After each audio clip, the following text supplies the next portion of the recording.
I'd like to call this meeting to order on the 20th of November at 6:30 p.m. Can I have roll call, please? Alderman Tyler. Here. Pecoraro. Barugi. Here. Ron. Here. Zed Zilka. Here. Also present, Mayor Arthur G. Pappas and City Attorney Luke Brown. Mayor, do you have any opening comments before we begin? Nothing at this time, Mr. President. All right. At this point, we will welcome any comments for the agenda items on tonight's agenda and the agenda items only. Please step forward, state your name and address if you'd like to speak on anything on tonight's agenda.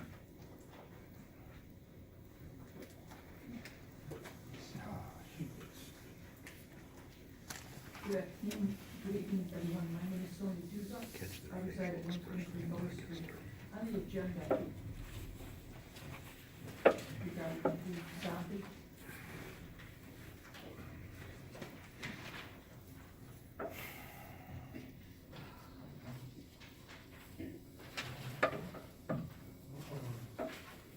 Mike Eisenhower, Community Development, regarding extension of contract for zombie property prevention remediation services proposal.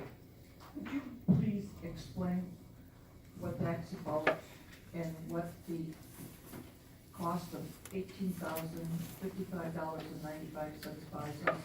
Sure, Appreciate it. so over a year ago, we awarded a grant from the state to address, zombie houses and blight in the city. What we did at that time is we engaged, these legal services to help identify houses where either the owner is going through financial problems to help them stay in the house, or if they left the house, to make sure the banks were, taking care of the houses, maintaining them before they put them back up for sale, so that they wouldn't falling into further disrepair. So what this firm has been doing is they've been assisting with, starting that program, getting the legal documents together, and going to court and things like that. It's a new program, so they basically had to start from scratch. So that's where that money is going towards. Am I understanding it's part of code enforcement regarding those properties? Right, so they help, so there's a New York State database that helps identify which houses, are either in foreclosure or pre-foreclosure, and then between that and our code enforcement department, they've compiled a list and they've been able to either help the homeowner stay in that house or have the banks address taking care of those houses. It sounds like maybe we're helping the banks do their job. No, well, I mean, their job is to take care of the property, so if they don't, yeah, there's a level of code enforcement there. You're right. Holding them accountable. I've been asking for code enforcement since the early 60s. When you read our consultants, planning, and other people, the consultants on our BOA, clearly it's showing we have so much blight. They say this, and I've been saying it for a long time, this is not being addressed. We need to have bodies in our department taking care of regular code enforcement, not exclusively zombie. Zombie is another issue. We have to deal with that. The thing is, also, I said to you this week, with the new regulations, 19 New York Codes, Rules and Regulations, subpart 1208-6. When there's code enforcement violations and someone brings it forth, and our municipality, the building department, code enforcement, building people do not address it, that person's going to be, have a complaint made when it's not followed up and there's not correction on these things.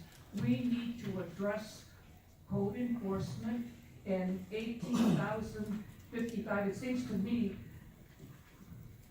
we're helping the bank. The bank has enough money. We are not a bank, they are a bank. Let them take care of it. I understand how. I'm glad that it's being addressed, the zombie houses here, absolutely. And people need help in guiding them about, their financial problem. But, I have a problem when we're doing the banks, giving them a service instead of servicing those taxpayers in this town. Thank you. So with the grant, so the time this grant came about, there was a change in New York state law. So there was always this gap between when, houses were actually foreclosed on, and sometimes people would leave their house. So there was a gap in time where there wasn't anybody that could be held responsible.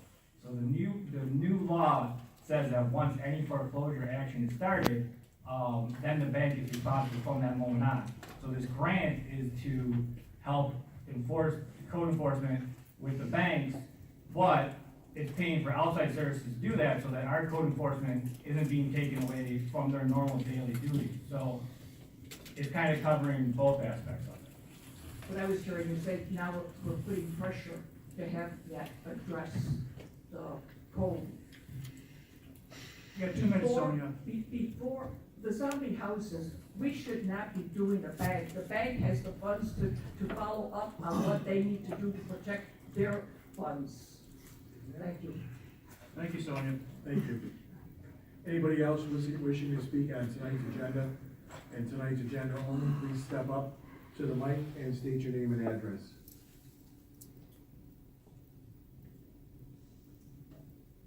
Seeing that there's none, we'll roll the minutes of the meeting.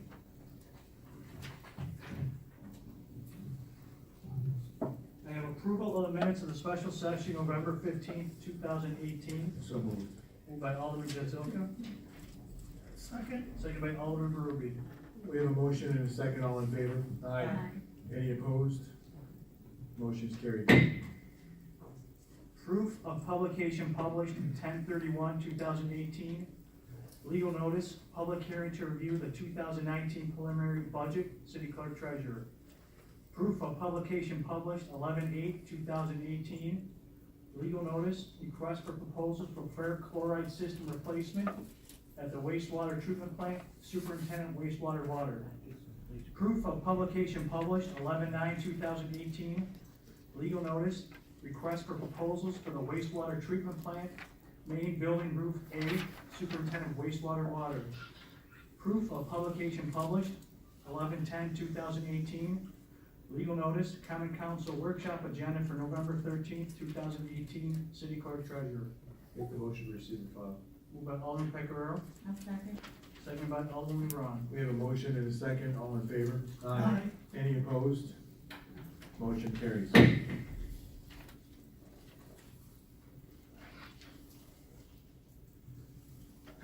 Communications from city officials. From the city attorney, regarding permission to change city code, chapter 57, livestock, 57-8, penalties. I'll make this motion that we accept this. Moved by Alderman Zetzelka, I'll second. second by Alderman Tyler. We have a motion and a second, all in favor? Aye. Any opposed? Motion carries. From the city engineer regarding award of contract for project 2018-1, Gateway Park Improvements, project general contract. Gail, did you want to speak on those 2 or 3 items? Just to give us a little background? Sure. Yes, if you would, please, I'd appreciate it.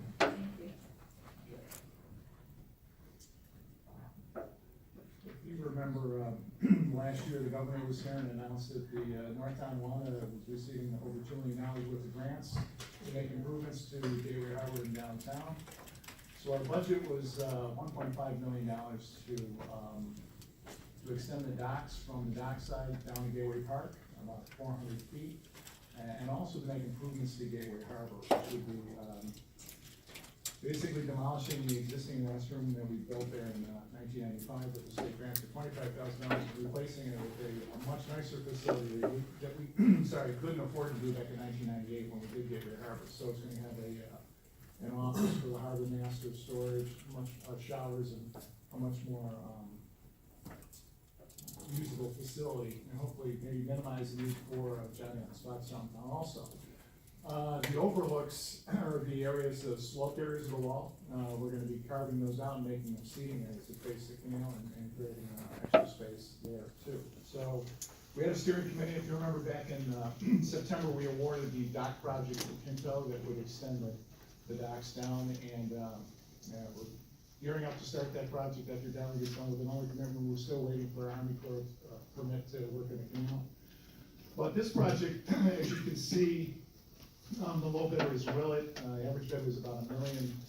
So we had to wait a couple of weeks to make an award with you tonight because we had to rearrange some grants. Mike Zimmerman's not here tonight, but he was able to successfully rearrange some smart growth money and some other stuff to shun it over here because we didn't want to have to add any more money to the pot. So one of the things we met with the contractor, we're gonna do some value engineering to try to also save money during construction, but we're gonna lower down the base bid, that's my recommendation to Willett for $825,000, and our goal is Yeah. to work, yes, sir. The one question I had, I've thrown it out there is, so the base bid is 825, right, and everyone else's, and then the alternate, they're the only ones that added to the Yeah, I know. basket. That Is seems it like it's- buying in bulk, is Well, that? we're not gonna, we were looking, we were sort of shopping around with that alternate bid to What try to is- save some money. What is the alternate? It was, rather than, using brick, we're gonna use a veneer on the building to try to save some money on the cost of the bathroom. They actually added like, 25,000, it should have been a deduct, and,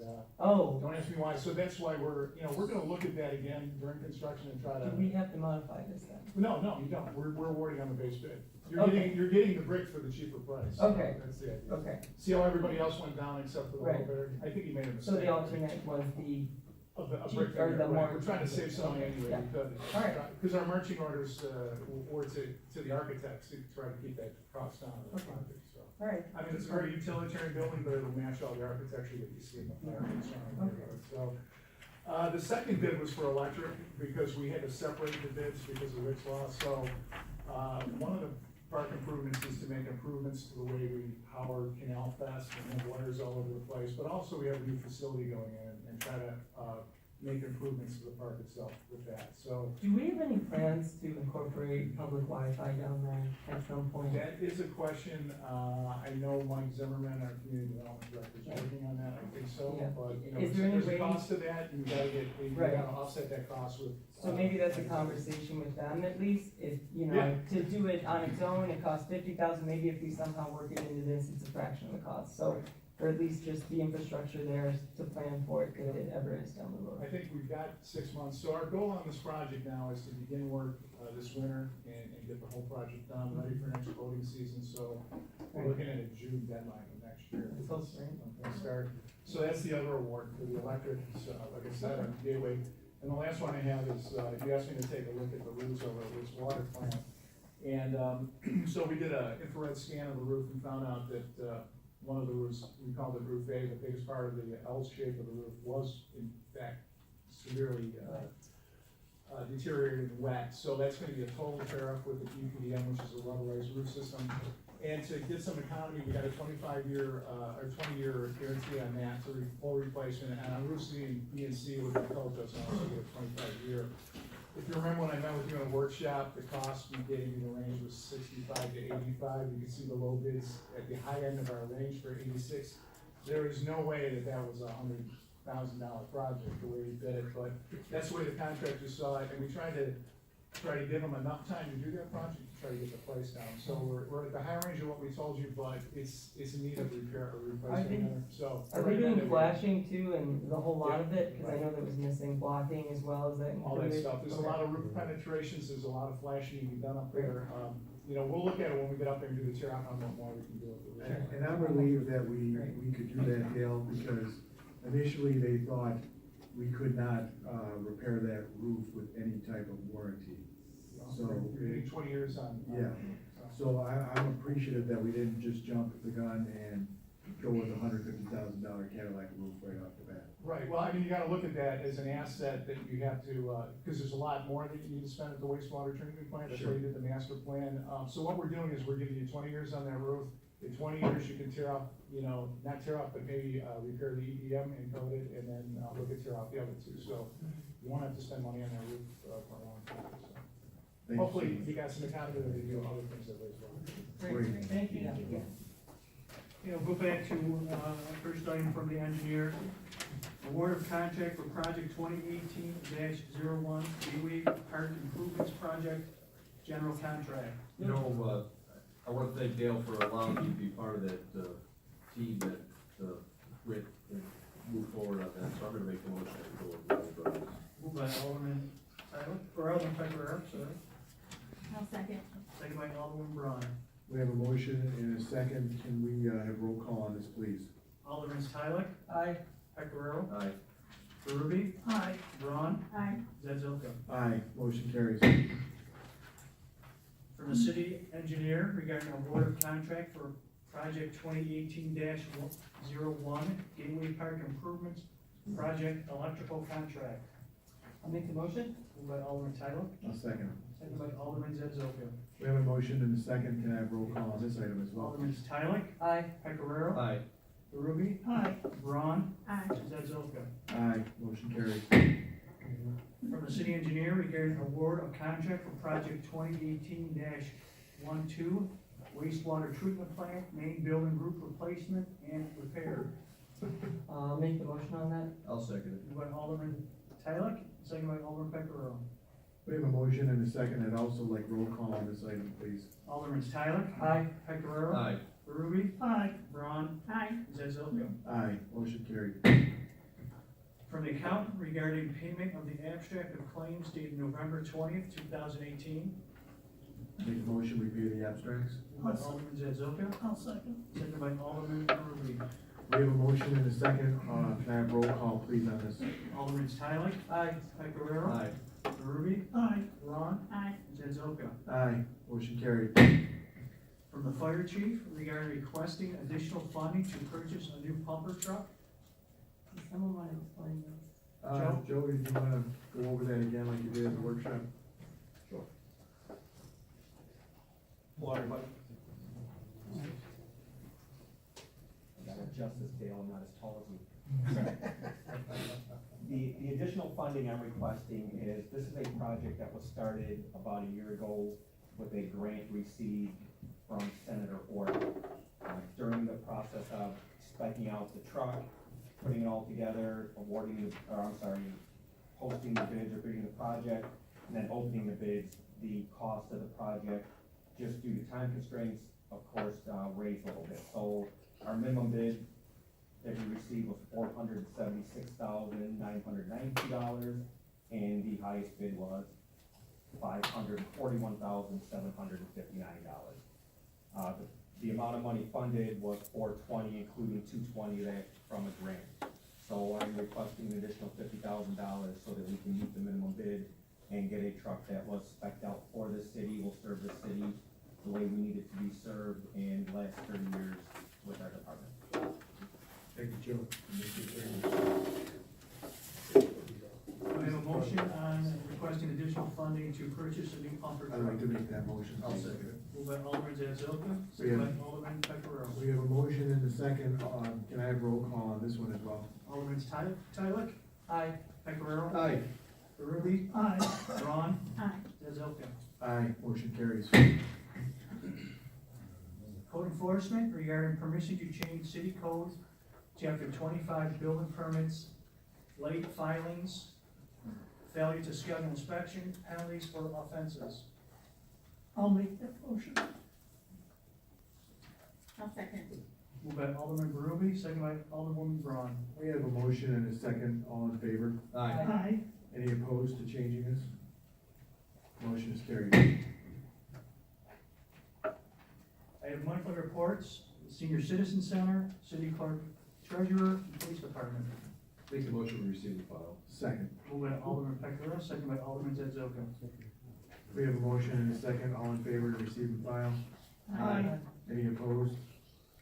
Motion is carried. I have from community development regarding extension of contract for zombie property prevention and remediation services proposal.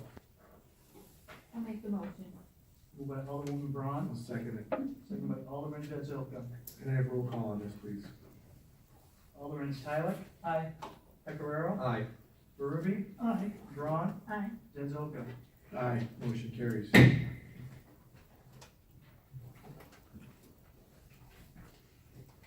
At this point, we've gone through the agenda. We'd like to welcome any public comments from anybody in the audience relating to any city business. Please step forward, state your name and address for the record.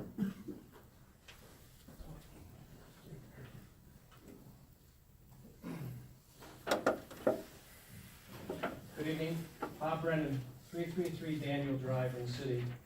I'm here tonight to speak as as president of the Gravel Coast Fire Company. I'm here with the other board members to inquire, voice our concern and our outrage over a recent communication from the clerk's office that we received last week.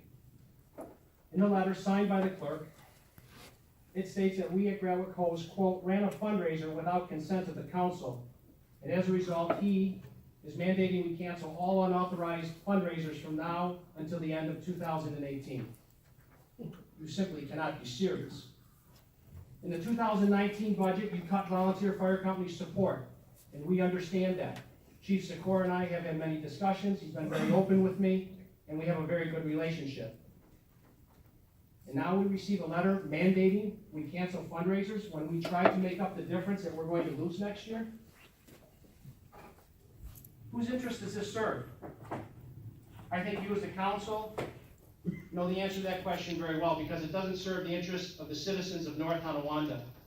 And as president of a volunteer fire company that has served the citizens of this city for over 125 years, bought a frontline pumper and donated it to the city, and currently subsidizes the rent for your fire trucks and your employees, I simply will not allow Gravel Coast to be treated like this.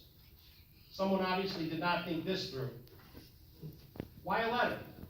Why a letter like we're an out-of-town concern demanding we cancel all remaining fundraisers? Why not offer a solution, like assuring that we get proper paperwork in? Why not a phone call? Every one of you up there has my phone number. You all seem to know my phone number when you need to see, when you need something from us as a city. Speaking of what we do for this community, let me refresh your memories. The following events or designations are all done at the benevolence and, yes, the great expense of Gravel Coast. National Night Out, Senior Class Picnic, the PBA National Can Jam Tournament, United Way Day of Caring, the BOCES Annual Luncheon, serving Niagara County and their health department as a mass immunization clinic in the case of an epidemic or pandemic, a Red Cross disaster site. We work with the Board of Education as an evacuation site for Drake School. We are also an evacuation site for the preschools on Oliver and on Ward Road. We're a meeting site for Alcoholics Anonymous. We host the monster review for our children undergoing the Regents exam.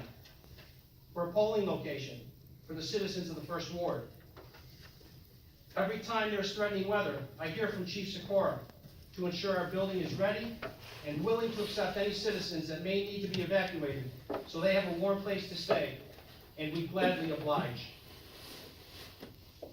As an education for the council and the clerk, in case you don't know, we are the only volunteer fire company in North Tonawanda that owns and operates their own building and has an active fire station running out of it. The city's fire trucks and the employees use our building at far less than commercial rental rates. Even at 1/5 the going rate for commercial property, the city should be paying $8,000 a month for rent. We get approximately $20,000 for the entire year. We at Gravel Coast gladly accept it because of our perceived partnership with the city and its citizens. And that is why we at Gravel Coast consider this letter a huge affront and are deeply, deeply offended. What a slap in the face to all the men and women of our company who bust their tails to serve this community with absolutely no remuneration. Our in-kind expenses that we donate to the city total approximately $150,000 per year. And all the aforementioned items are done at great expense to our fire company. And this is the thanks we get? Nobody could call. Alderwoman Braun is a member of our organization. She gets emails from me 2 or 3 times a week. And I get a letter like I'm a stranger.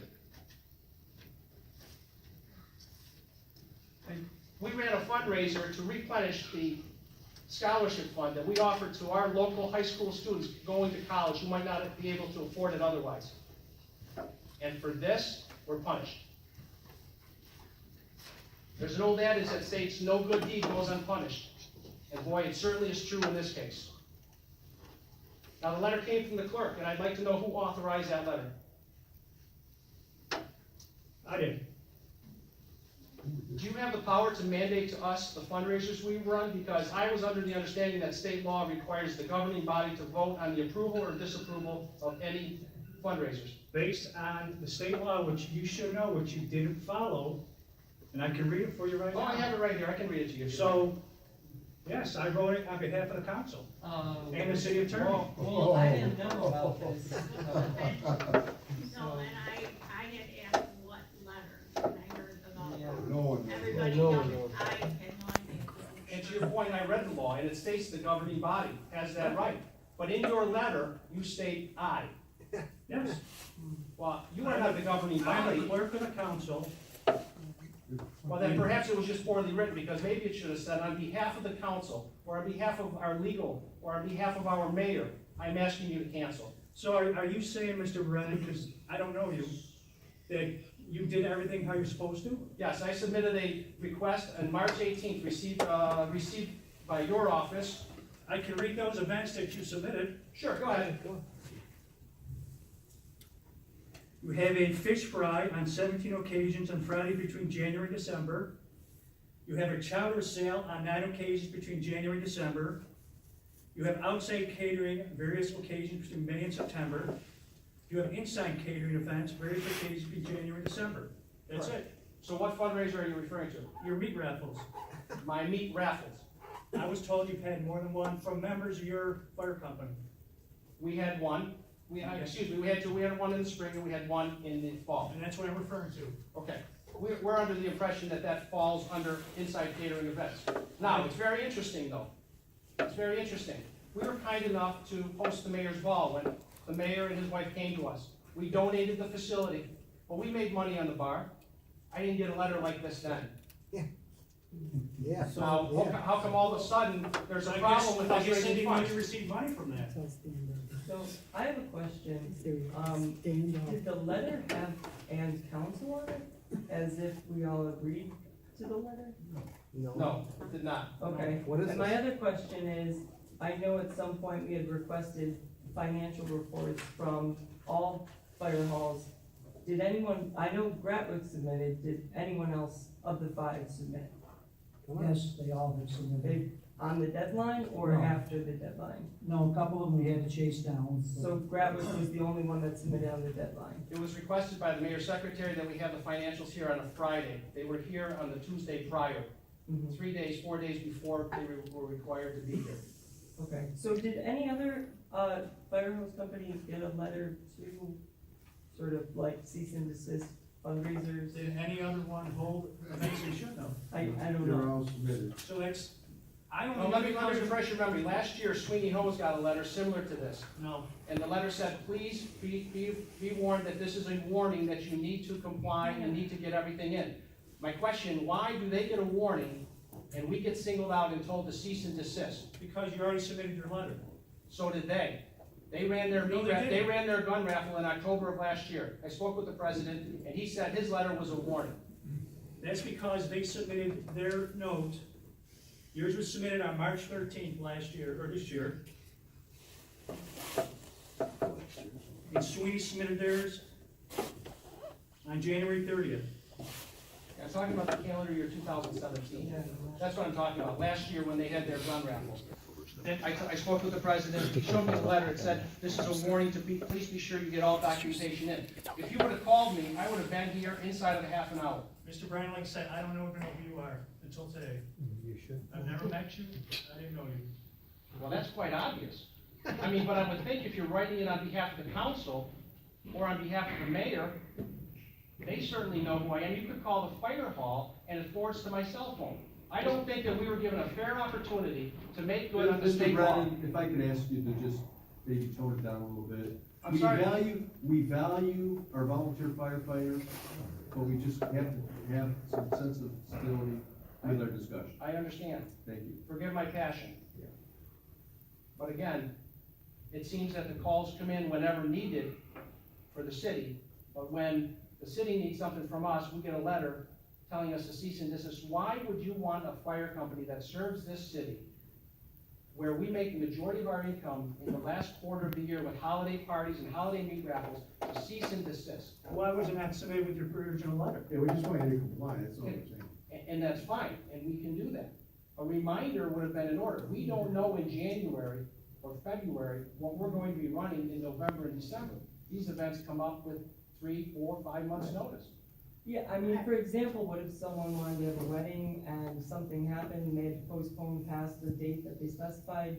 You know, how does that process work? It just seems like a warning would have been more, Bob, I wish that you could have picked up the phone and called me, because today is the first day I heard that this letter you got. And as a member, as you all know, I am a social member of the, Grantwood, and they do, the company works very, very hard. Well, But I think the thing that occurred within the company and amongst the board was just outrage. As in terms of why do we feel like we're working for the city, but they're working against us? That's really the feeling that we got, because it is just a simple phone call to say, hey, you didn't get your paperwork in. Okay, well, we thought a meat raffle fell under various events inside our banquet hall. Obviously, Mr. Quinn feels differently. I don't agree with that. I confer with that with the city attorney also, Okay? so, on that definition. Right, so, by way of background, when I was asked about this, and you probably know, 2012, there was an audit of the volunteer fire companies by the state comptroller. 2012. And they put forth certain recommendations, and one of them was to make sure that everybody complies with the general and municipal law. What I'm reading here is just that you cancel unapproved fundraisers. So I don't see why you can't submit a letter saying, can you approve these fundraisers for the rest of the year? So then we would- Exactly we would my be in point, compliance. Mr. Brown. Right. Exactly So- my point. I think that's the easy solution here. I mean, just drop us a letter, say, can you approve these fundraisers for the rest of the year, and I think we're all set. I would agree with that. I Okay. wish the original letter would have said that. Right. I mean, it's, Sure. like I say, it's a huge affront to us to say, hey, cancel everything. Every penny we make, we give back to the city, or put into that facility for the betterment of this community. Sure. Now, there's not one of us down there that makes a penny off of what we do, as you know. Yeah, it should probably just say, submit your remaining fundraisers for approval. So you just, I would say just drop a letter with your remaining fundraisers, and we'll put it on the next agenda and approve it. so, I mean, moving forward, because this has obviously created an issue, I think a warning would be more appropriate if this does happen again from us, from the city, and maybe letting all the other council members know that this is happening, because I was unaware of it. I would have been more inclined to do a warning and just say, hey, can you submit whatever events you have coming up, or even if you forgot to mention one, just mentioning that so we can document it. But I think this has created too much of a conflict. Yeah, So- and with less and less people doing the work at a fire hall, because everybody's suffering from a lack of membership, okay, Right. maybe it was an oversight. Maybe we could have used a reminder or something else.